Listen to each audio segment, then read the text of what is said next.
आज आपको बताऊंगा trick to find higher value to lower value of the angles for the trigonometric functions. एक वैल्यू जो दी होती है, बड़ी भारी वैल्यू होती है, उसको छोटी वैल्यू में कन्वर्ट करना होता है। इसलिए क्या करेंगे हम लोग, सपोज करो जैसे 7 पाई बाई 6 है, तो आप उसको कन्वर्ट करते हो पाई बाई 6 में, छोटी वैल्यू आ जाती है।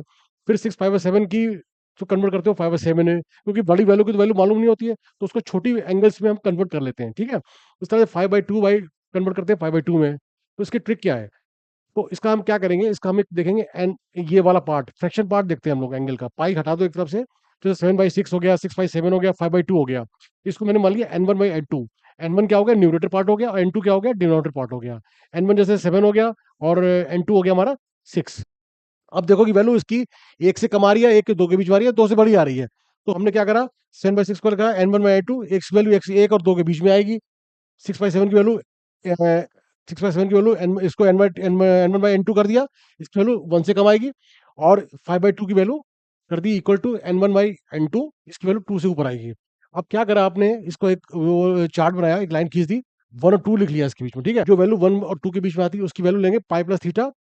2 से ऊपर जो वैल्यू होगी n1/n2 की, उसको लेंगे 2 पाई प्लस थीटा।